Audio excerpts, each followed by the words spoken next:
我觉得啊，对民主国家而言呢，GDP 是反映一个国家真实的经济的水平。那么就共产党国家而言，GDP 反映的不是这个国家真实的经济状态，而是反映这个政权宣传它经济成就的手段。所以中共的 GDP 并不可靠。那么关于这一点，我们以前在节目里中谈过了，所以我今天不谈这一点。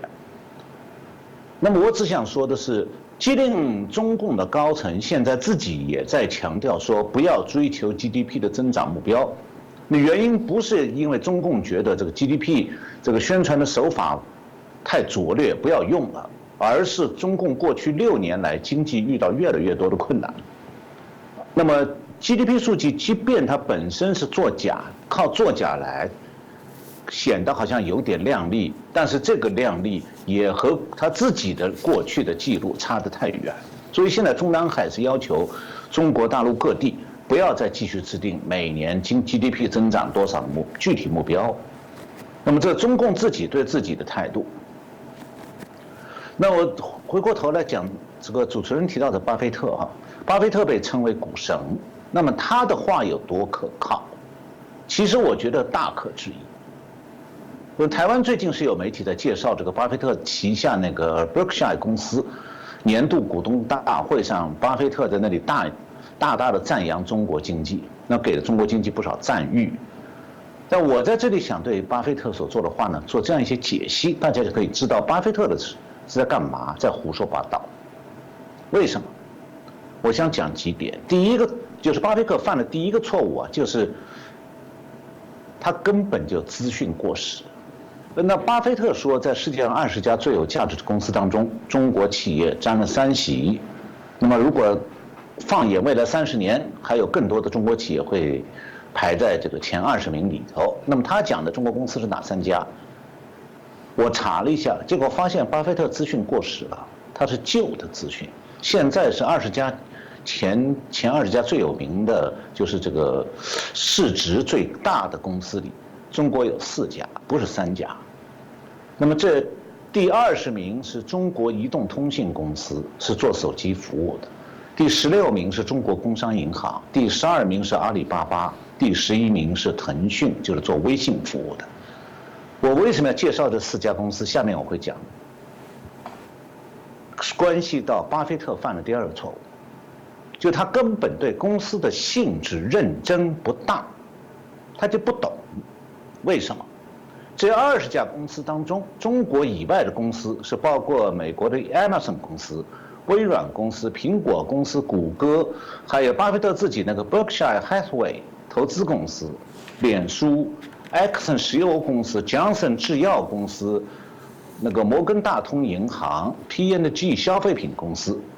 大家从中能不能看出点什么来？就是说，其实啊，这20家市值最高的公司当中，韩国是1家，瑞士1家，中国4家，美国14家。那美国的公司是中国的3倍多。那么更重要的是，这20家公司当中，中国以外的公司全部都是私营公司。那么中国这4家公司当中，有2家是国营大公司。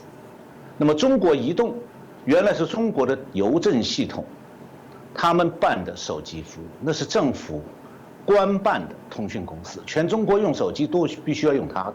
还有1家联通。所以你在一个人口超级大国，政府规定说你们用手机必须用我的这家公司，这种官办垄断公司，它大说明它经营成功吗？那么还有1家是中国工商银行，这在80年代以前是中国仅有的4大国有银行之一，大部分工商企业都必须在那里开户。那现在它的垄断地位仍然不可动摇。那么在中英国这样一个人口超级大国，你凡是当局经办或者当局支持的公司，它当然在世界上比其他国家的公司相比规模超级大呀。但这个丝毫不能证明这样的公司经营出色，而只是证明说这些公司是由那个统治人口超级大国的专制政权做靠山的。所以呀，巴菲特把中国的这种官办公司直接拿来和西方的私营公司做对比。我举一个例子，就好比让一个私营企业的老板和黑道老大比拳头，那老板背后站的是员工，拿薪水来，那么老大背后站的是一群黑道小弟，你说他们两方要打架，那老板会打赢吗？会按人头算就一定要赢吗？不会，那关系是不一样的。所以巴菲特缺乏这个对基本常识，他根本就不懂，他只看公司的名字。那么巴菲特还犯了第3个错误，就他对中国公司的情况其实是雾撒撒，就他只会看数字大小，不了解公司年报背后的实况。比方讲，刚才提到的排名第12的阿里巴巴电商公司，还有他的老板马云，此时此刻正遭到中共整肃，中共禁止他到香港上市，要剥离他赚钱的业务，而且已经处以巨额罚款，而且对马云本人禁足，不许出境。所以台湾如果有谁听了巴菲特的话，现在去买阿里巴巴的股票，那你就惨了。所以大概可以判断，明年阿里巴巴就会从全球20名里消失掉。所以巴菲特连4家中国公司的情况都搞不清楚，那他对整个中国极其复杂的经济形势就更加不可能明白了。他不甚了了，还大言不惭，所以他对中国经济实况的判断是很成疑问的。其实呢，就是中国那些经济学圈里的知名人物，恐怕是很少有人会引用巴菲特的话来做凭据的，因为那会让同行笑掉大牙。那巴菲特他不只是不了解中国，而且也不了解共产党国家的历史，他是不知道苏联2战以后凭借美国提供的大量设备技术，再加上德国掠夺来的技术和人才，开始了经济复兴。它的速度之快，市容面貌变化之大，高楼大厦接连建成，还发射了宇宙飞船，这一切确实让不懂极权主义政权的人目瞪口呆。那么当时苏共的头目自己也宣称，很快会超越美国，这口号和现在中共提的一样。但是，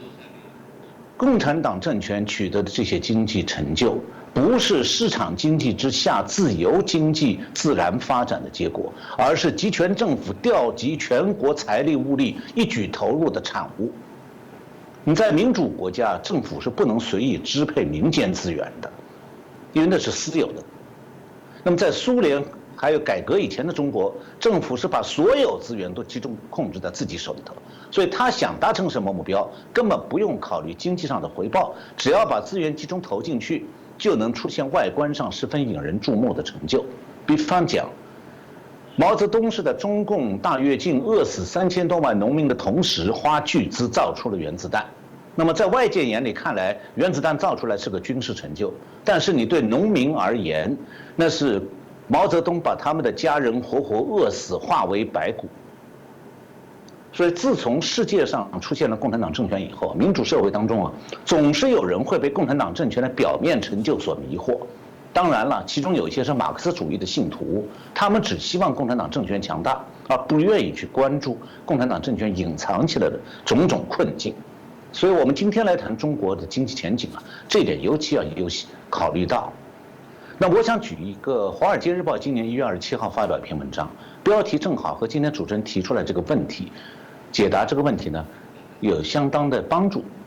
这个文章的标题叫做《中国经济超越美国的难度比看上去更大》。这个文章的作者是这么认为的。他说，中国从新冠疫情当中复苏的速度相对较快，这促使一些机构将其对中国经济规模超过美国的预测时间提前了。但这样做可能是搞错了问题。真正要思考的是，如果中国真的成为了全球经济规模最大的国家，可能难以长久保持在这个位置上。他举了这个《华尔街日报》这个文章的作者举了投资银行，就日本的 Nomura 野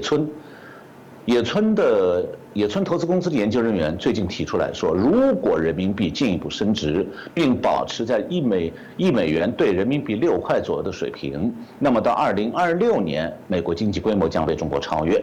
这个估算呢，是在国际货币基金组织预估2025年中国名义上的 GDP 增长7.9%这个基础上，对未来做出的进一步判断。而且还有一个假设条件，就是美国经济增速将永远低于疫情前的水平。但是无论是现实的经济发展，中国的还是美国的，还是中国人民币汇率的持续升值都是不确定的。那我们即便抛开美国那方面的发展情况不看，那么华尔街日报这篇文章还说，不管美国的情况怎么样，中国国内人口结构和生产率的趋势也会使中国越来越难以维持疫情前的增长速度。那么这篇文章呢，刚才我介绍了他们的观点啊，用的是专业语言，比较绕，我把它简化一下，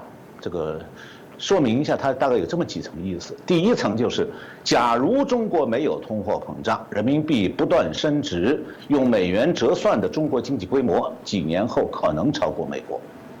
不过我后面会说明啊，这个假设已经被中国经济的现实推翻了，根本不成立。那么第二，《华尔街日报》第二层意思是，第一条假设里隐含了另外一个假设，就是说中国经济始终保持8%的高增长，美国经济的增长永远低迷。那么这个暗含的这个假设呢，也是已经被中美两国经济现实否定，也不成立。所以呢，认为中国经济将超越美国，其实缺乏充分根据。那么这篇文章的作者提到，中国的人口结构问题将拖累中国的经济成长，这指的是中国人口的老龄化会阻碍中国经济超过美国。那么关于中国人口的老龄化，我们以前在节目里谈到中国2020年人口普查的时候已经介绍过，我这里不讲了。那么关于中共的经济数据到底有多可靠，我这里介绍一下美国最新的情况。5月25号，美国有几位众议员和一位参议员共同提出了一个法案，叫做《记录对抗性贸易侵略数据法案》，就是 Documenting Adversarial Trade Aggression Data Act。这个法案将在美国商务部，它下面有个叫经济分析局的 Bureau of Economic Analysis， 要在这个经济分析局里面建立一个中国经济数据协调中心，就是 China Economic Data Coordination Center。那么这个中心的目的是要作为中国经济的健康的信息的一站式服务，就是它要把联邦机构还有私营部门获得的中国经济的资讯协调起来，收集在一起，整合了以后，为美国的企业和民众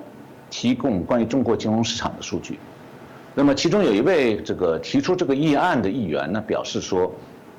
以美国为首的国际体系的核心是公平和自由的全球市场。那么中共已经证明他们不能被信任，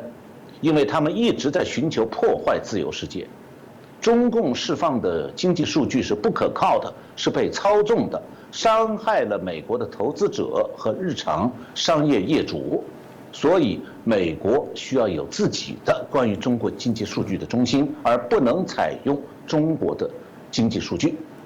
那么这一点实际上间接回答了巴菲特的问题，说法就是他用的是